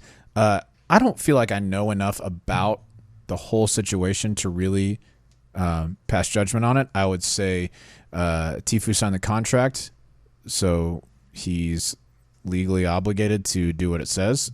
If it was a bad contract, he should have read through that. But FaZe, the way that they have kind of handled themselves hasn't seemed the best either. So it's just kind of a mess for both parties. I will say this is maybe a little bit of a hot take, and maybe I'll really like Nick Merckx, but I'm just not a huge fan. And when I saw him leave 100 Thieves and go to FaZe, I was just like, all right, whatever, FaZe. There it is. Moving on. Gaming things. If it appears, gaming, if it appears though I don't know what's going on, it's because you don't know what's going on. Oh, what's up, Tim? He said he just moved to Austin, and with it having some of the best courses in the country, why hasn't the city installed any new courses in the past 10 years? They've installed a new course in the past 10 years. It's called Roy G. Guerrero. It is Roy G. Biv? It is called Roy G. Biv, and it has all the colors of all of the T-pads are the colors of the rainbow. No, it's in downtown Austin, and it's beautiful. And it was probably installed, man, I don't remember. 2012, 13, somewhere in there. Don't remember. But I would love to see more. Austin is already overcrowded enough as is. It's very, very, very overcrowded. And so maybe they just don't have that high on their priority list. Get carrots out of tacos now. I get what you're saying, you can, Cat. I get what you're saying, but this fried tacos, it's not like the main ingredient or like you taste tacos, but it just adds something to the tacos that make them really good. Tommy says favorite disc golf player, and why is it Paul McBeath? Well, it's not Paul McBeath though. Paul McBeath is my favorite disc golfer though. Paul McBeth, that guy's kind of just average to me. Right. That's a joke. I think what you did there. I think Paul's very good. It was just a joke. About all I have around here is Taco Bell's, but at least you can get a full lunch for $5. Can you though? Yeah. I mean, you can, and I've done it. I've got the Taco Bell $5 box. Yeah. But man, it just still makes you. It almost as if it makes you miss real tacos more. Mm-hmm. Correct. So trending topics. Trending. Today is National Cheese Day. Nice. So what do you like cheese? Queso. What cheese do you like? Queso. What kind of cheese in the queso? White or yellow? Queso. So officially, I'm like, I'm certainly not fully lactose intolerant. Like if I have a glass of milk, then that's the end of my week, right? But my stomach won't feel great after I eat dairy products. So I make an exception for chips and queso. because it's so very good, specifically from Torchy's, but really from anywhere. Right, but is it usually like a cheddar or? It's more of a yellow cheese than a white cheese. Okay, that's but what I'm asking. I've never asked what kind of cheese is this. I just say thank you for the queso. You've done it very well, and then I eat all of it. So I love the taco mix you get at Walmart. It's like a Colby Jack, cheddar, and 2 other cheeses. Yep. We used to get Gouda to put with summer sausage.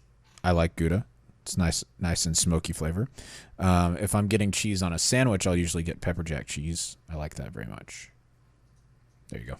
Let's see. A lot of people say Gouda is the best. I like Gouda. It's Killdozer Day. Yeah, I don't know what that means. I don't either. Bennett says, thoughts on Dickerson shooting an 18 down at Tennessee State's. Yeah, I'm not really surprised by that. Dickerson is 100% a robot, and he is incredible at disc golf. So I can put the queso in my face. In my face, so that's correct. Yeah, Dickerson's just an incredible player. Like he executes shots nearly every time he throws them, and he makes all his putts. So yeah, the fact that he shot an 18 is not surprising to me. He's a freak, and he's a really cool dude as well. Joe Durnan, thank you so much for the super chat. We appreciate Nice. that. Yeah, thanks, Joe. Doc says, Bobby, by the way, I love the disc, the trilogy challenge, and it was nice of you to let Eric and Robert win. Yeah.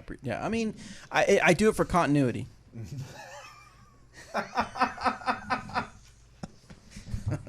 We want to stay on brand here, okay? So normally you would just win by a lot, but I'm the average. The average to below average disc golfer. That's the brand and persona I put out there. That's oh the choice my goodness, I've made. Bobby! So for continuity, anytime we play in the public, I have to let them win. You go average on them. Had there been no cameras around, oh my goodness, Bobby! Game. That's funny, dude. You know what? Props to you, my man. What was your punishment for losing the disc golf trilogy? We haven't talked about it yet. We haven't even come up with the Dimax and Mini, but I did see some good suggestions, so we'll see. Oh yeah, when is the Beaver State Fling? That's this coming weekend. We didn't do any prediction on Skip Pace. We sure didn't. We can do it now. Chaser says, I heard Paul Macbeth is washed up. I agree. Very washed up. No, dude can flat out sling a frisbee. No doubt about that. Doc says Hardee's has a nice taco selection. Yeah, I'm going to probably disagree with you there. Yeah, see, come on, guys. I've heard this before with taco, and I think even some people said Whataburger has tacos. Yeah, Jack in the Box does. Maybe that's what it is, Jack in the Box. Come on. That ain't no taco. That ain't a taco. That's almost as bad as Taco Bell. It's gross, man. All right, so Beaver State Fling, who are we going to pick?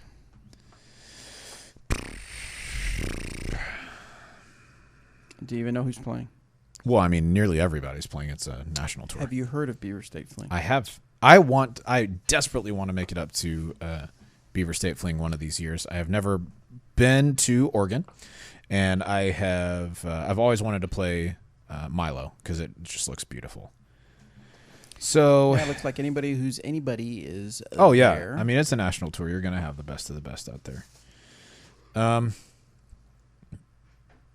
Let's see. Let me who won it last year?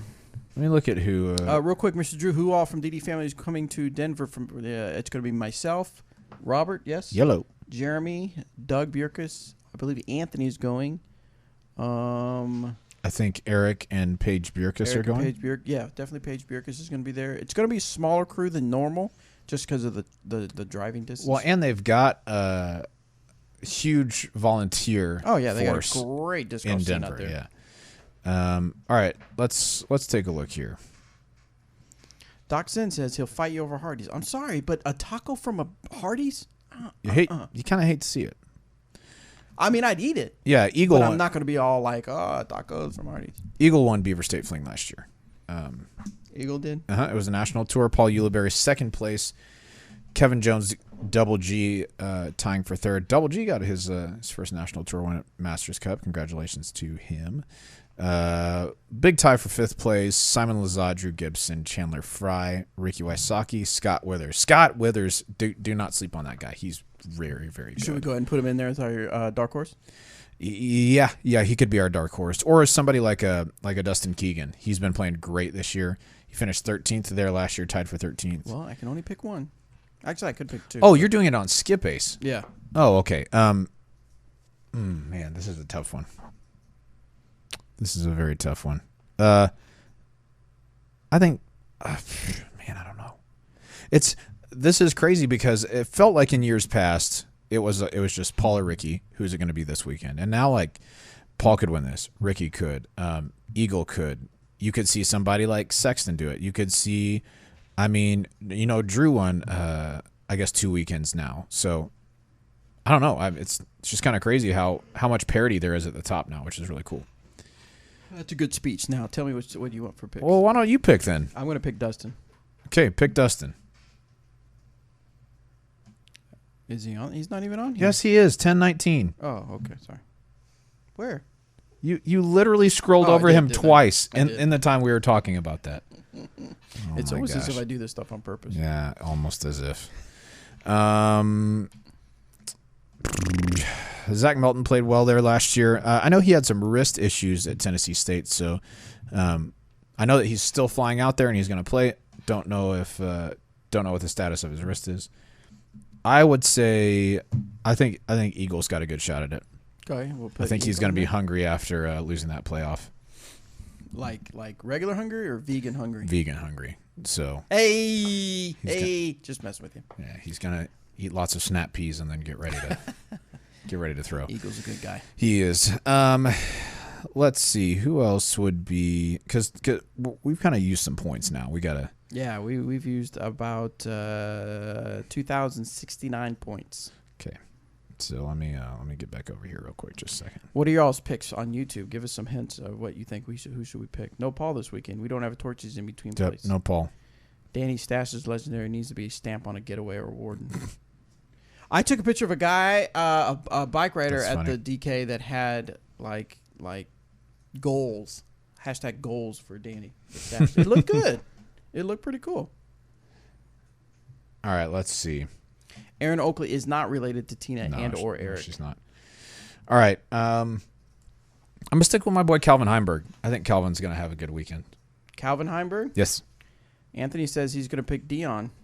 Oh, yeah. Dion Arlen is a very, very good pick out here. He played well at Portland, right, Anthony? Yeah, he's from there. Yeah, he get. All right, if we put those four, Dion, Calvin, Eagle, and Dustin Keegan, we have 1874. Okay, well let's go ahead and drop in. Let's drop in Paige Pierce. And what does that leave us with? 906. 906. We have Karina, Sally, Erica, or Amy. Let me look here. We might consider switching one of our other picks to just go ahead and pick Paige and Katrina. Okay. I think that they've done a very good job of being at the top. So who are we going to take out, Dion or Dustin or? For the time being, take out Calvin. Let's just see how that goes. You just have to pick someone. Just pick it really low. Yeah, right. All right. So Paige, who'd you say? Katrina. Okay. So we have 102. Oh, I see. So, all right, go back over to the men's side. Yep. Click on that guy. Scroll on up. No, it won't let me. I gotta. How do you undo a pick? Go back to his name. Yep. Go to the very, very, very, very top. Yep. Oh, there you go. Oh, wait. Now, nope. We have 981 now. We have 981 now. Man, we're hurting.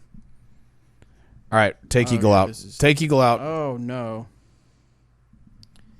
2031. We can go a 10-10 player and a 10-20 rated player. Or two 10-15s. Let's go with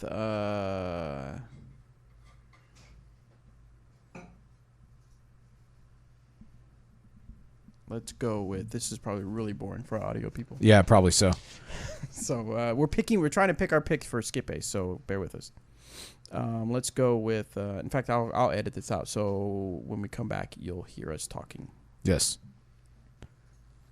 Yeah, that's good. Eric Oakley, and then you've got 10-16 left. Some pretty good choices right there. Take your pick.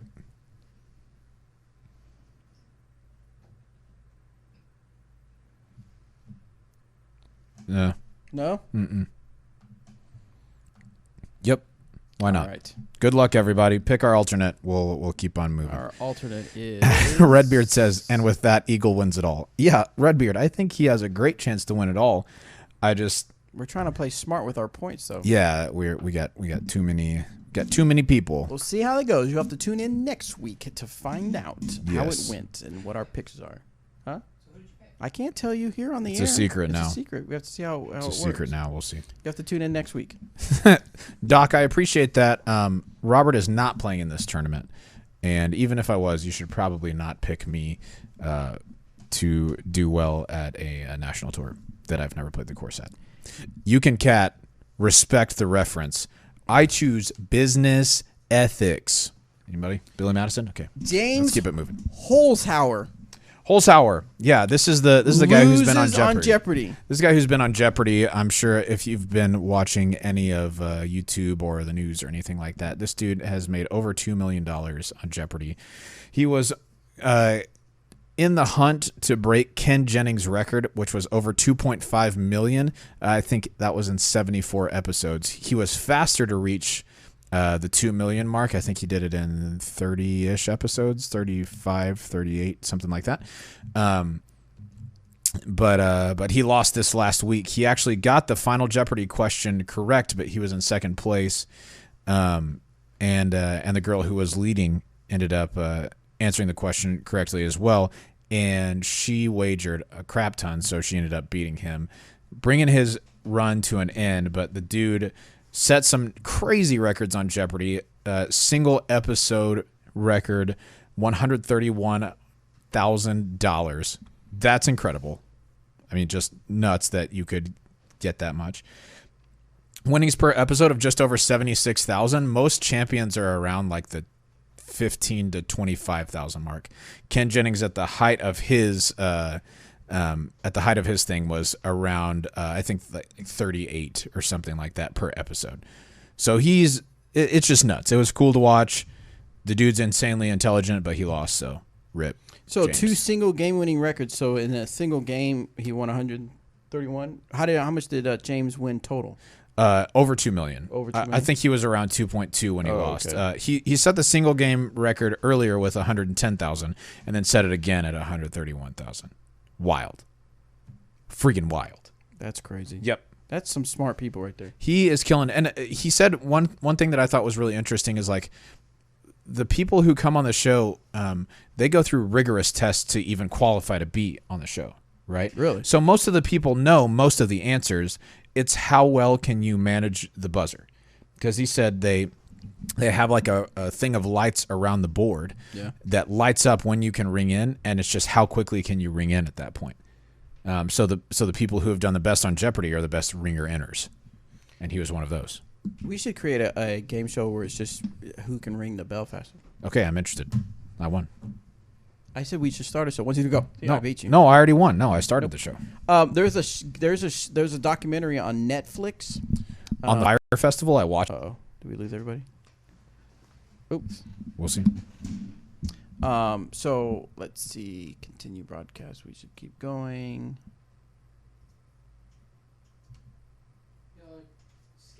Yeah. See, it says great. Lagging. It says good quality here, 44.5 upload, yet bad quality here. Never understood. Here we go. We're back to good. So when he was a kid, he loved it. So he watched the show and he noticed that there was a pattern, and he would say, "Hey, I remember seeing that item before." And he'd start documenting, and he actually created his own little program video game where he would see items and he would plug in the price, and he started coaching people. Yeah. I mean, it's just crazy. And then he would be sitting in the seats and people would be looking at him looking for prices, and he'd give it to them and they'd win. And it's a good documentary. You should go watch it on Netflix. That's pretty crazy. Dude, speaking, I want to put a pin in that because I'm going to come right back to it. Travis in the chat says, Robert going to take down Macbeth at Casey wide open. Travis, thank you for the vote of confidence. Because that's what I've been thinking this whole time too. Like, I'm just going to go take down Macbeth, as well as, the other high rated players there. So yeah, I mean, I agree with you 100%. I don't think that's going to happen, but I'm going to try my best to make it happen. Back to the game show pin. Yes.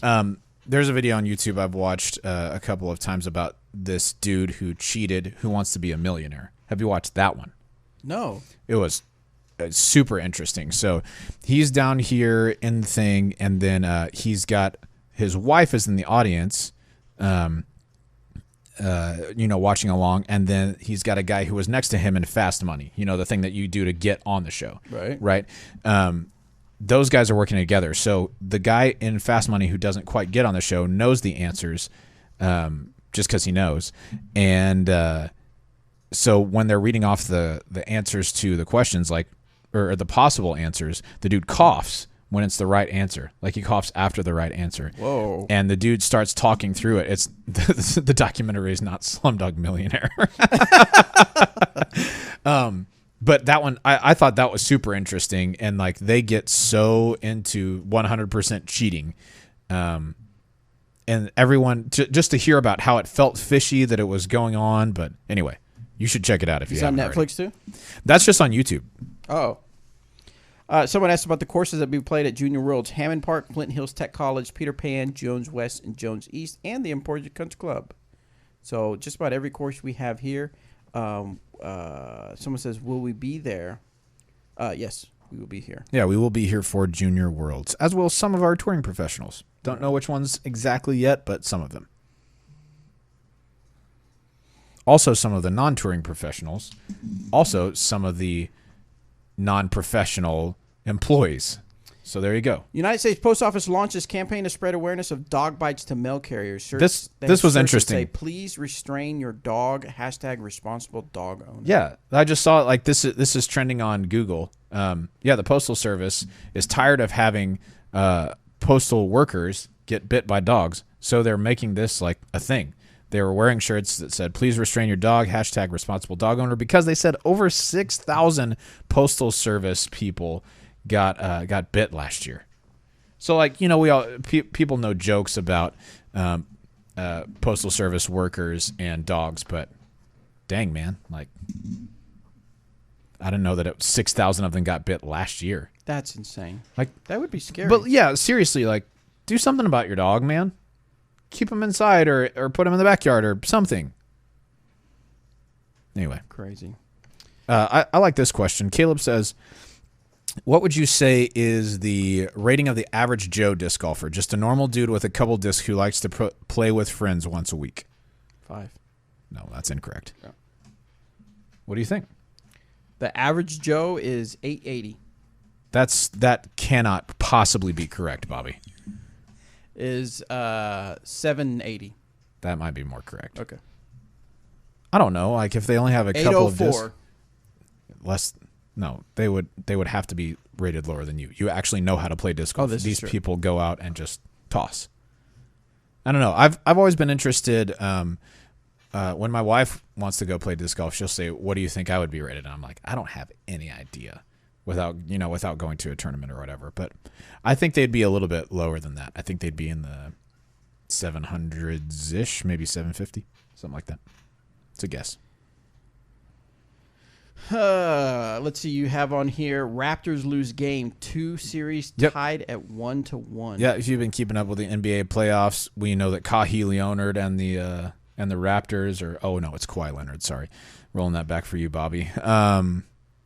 Yeah, back to tied up. You missed Kawhi Leonard, didn't you? That's what you said last week. Kawhi. Was that Kawhi? Yes. It's. Oh yeah, you weren't here for that one, Anthony. I was here. Oh, okay, yeah. Kawhi. It's just still funny, huh? Bro. What's funny was I was at the gym, I think either the next day or the following day, and they were talking about him on the thing, and I looked at it. I just started laughing in the locker room. Kawhi, man. Yeah, series back to 1-1. AJ Risley, if you're watching, I know that you'd be interested in that. I feel like the Warriors are going to win the series at this point. Warriors. All they really needed was to take one off the Raptors at home. I think they're going to steamroll them, especially if not steamroll them, but I think they win the series, especially if Durant comes back, especially if Klay is healthy. So, and then the last one I put on here was I did Google Trends and just typed in disc golf because I was curious. And the top results I've listed here. Number 1's Open Championship, but that was during the they're preparing for the U.S. Open. And so a lot of the results associated with that were golf related instead of just disc golf related. But then this was really interesting to me, and I did not doctor these results whatsoever. The number 2, if you go to Google Trends and type in disc golf, number 2 is Emporia, Kansas. Searches for it up 180%. So that's pretty cool.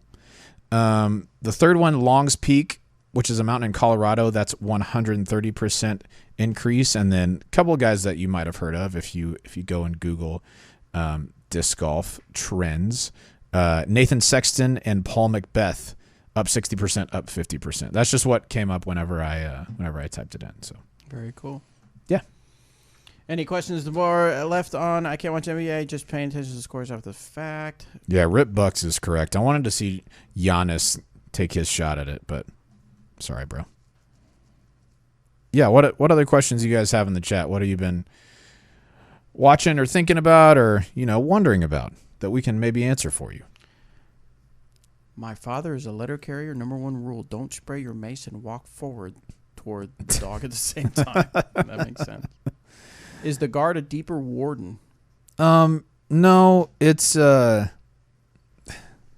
flights aren't that different. I do think the guard has a little bit more glide and maybe a little bit less fade. But they're kind of close, yeah.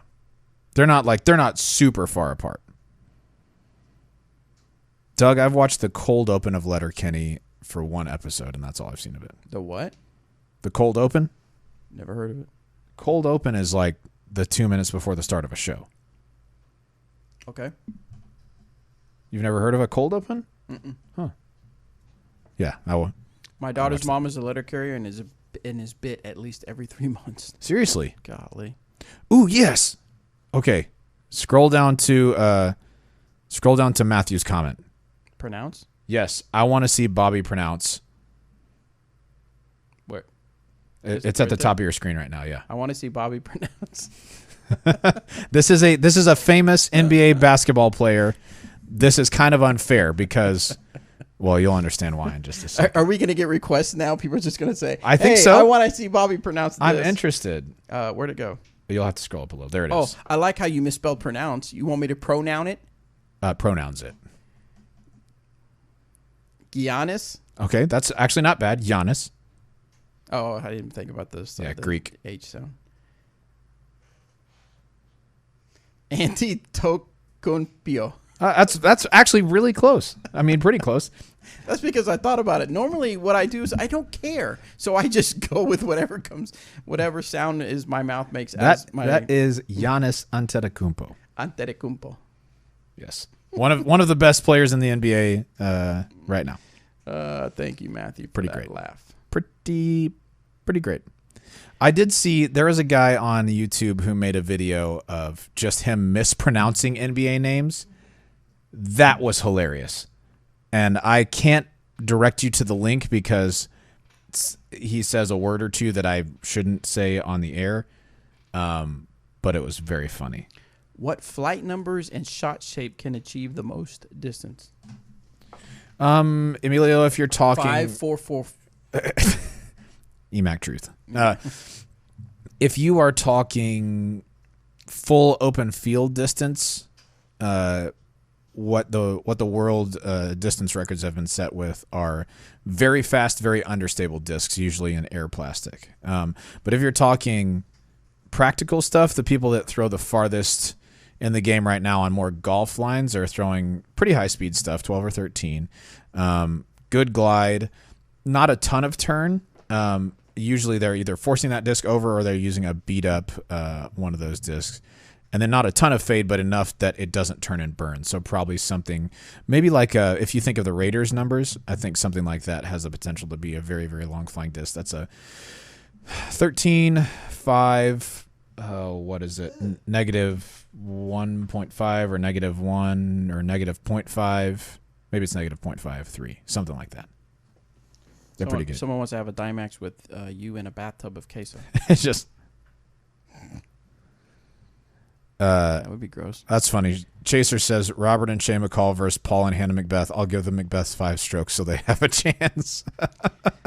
I made it on Hannah's latest vlog. I saw that. You did it, man. I did it. I made it. Yeah, you put me and Paul up next to each other. We're probably about the same skill wise, but Hannah's been playing a little bit longer than Shay, so she's probably a little bit better than her. So on a forehand shot, do you keep your feet square perpendicular to your aim point, or do you step your lead leg in front like a backhand drive?